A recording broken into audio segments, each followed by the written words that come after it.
Bismillahirrahmanirrahim. Assalamualaikum warahmatullahi wabarakatuh.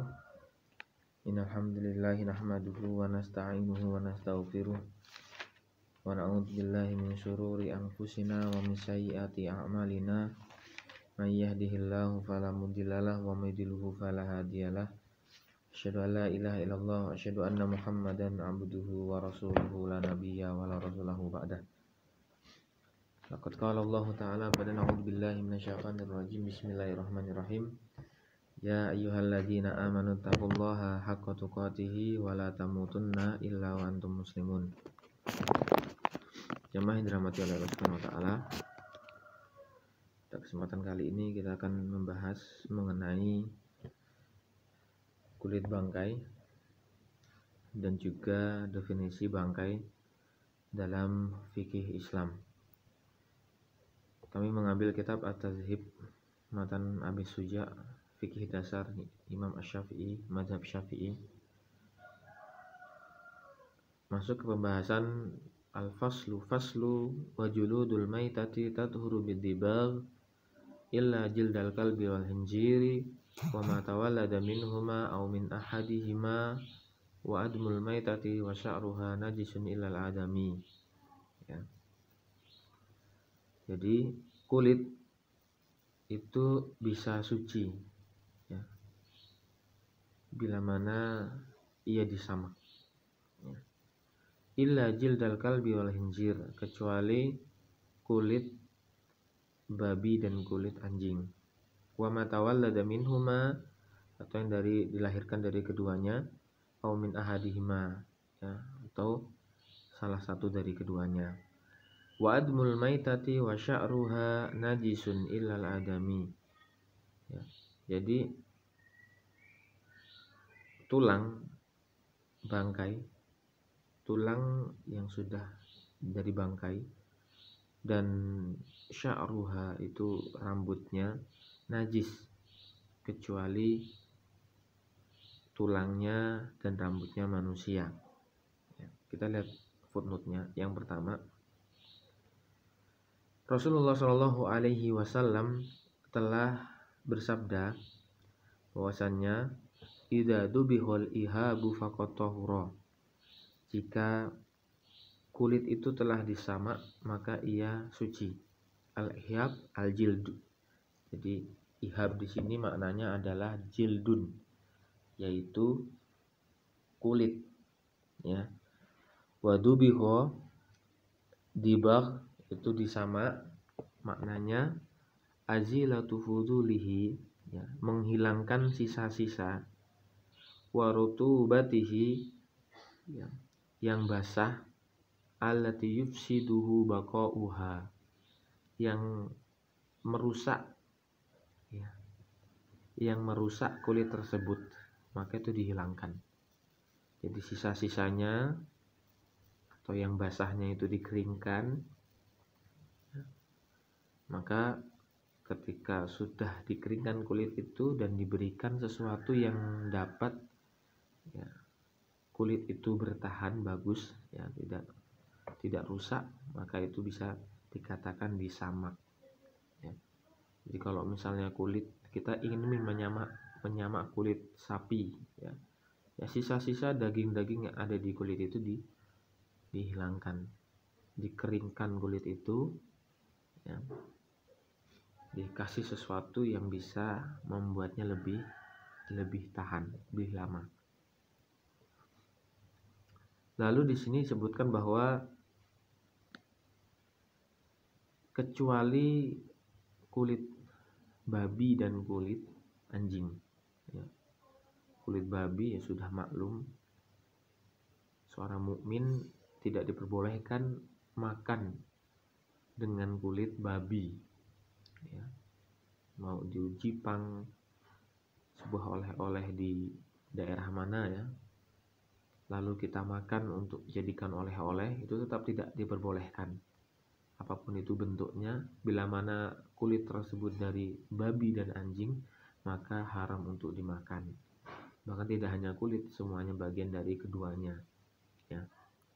Seorang mukmin seyogianya tidak memakan ini karena hukumnya haram dan akan berdosa bila mana ia melakukannya.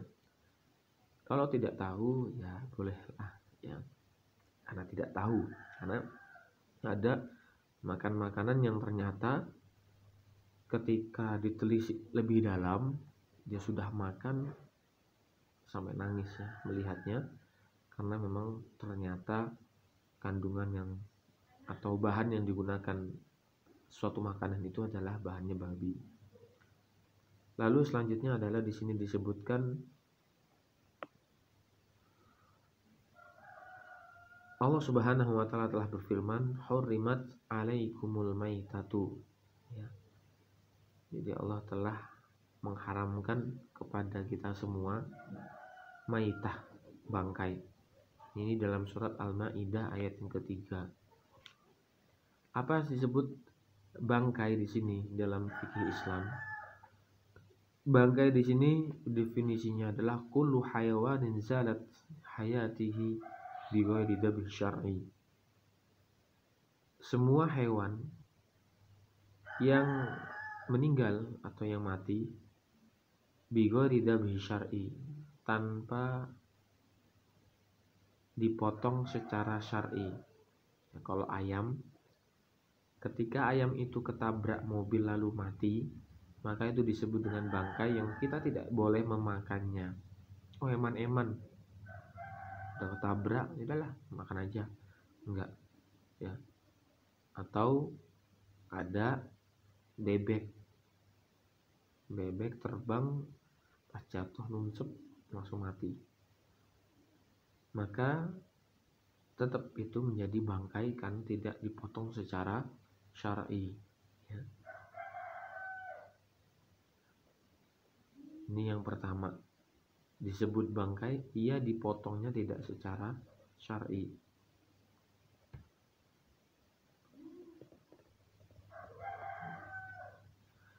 Yang kedua adalah ia masuk kategori yang tidak diperbolehkan untuk dimakan.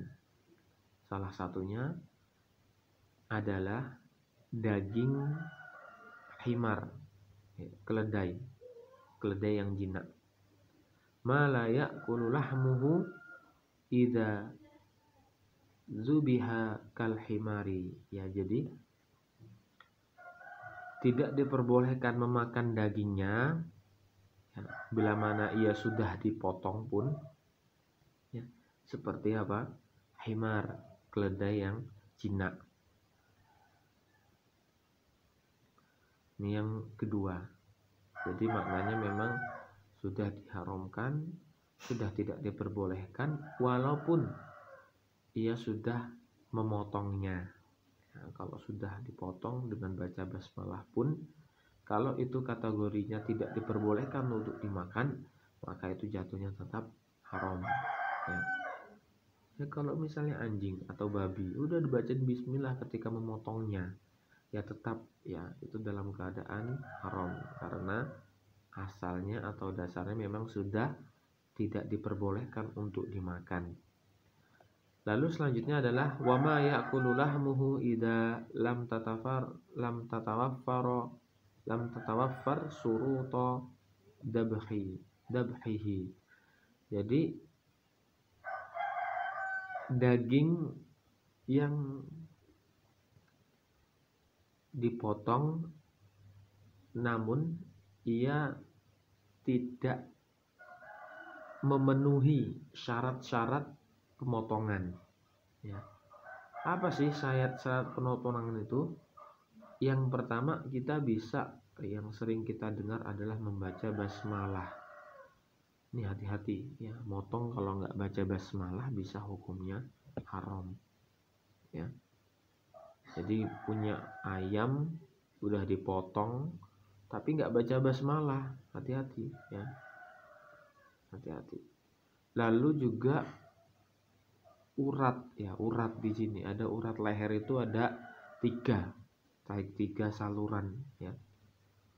3 saluran ini juga harus dipotong secara bersamaan, maksudnya semuanya itu harus kepotong ya. Itu yang kedua. Yang ketiga, kadabihatil murtad yang motong tuh orangnya murtad, itu tidak boleh juga ya.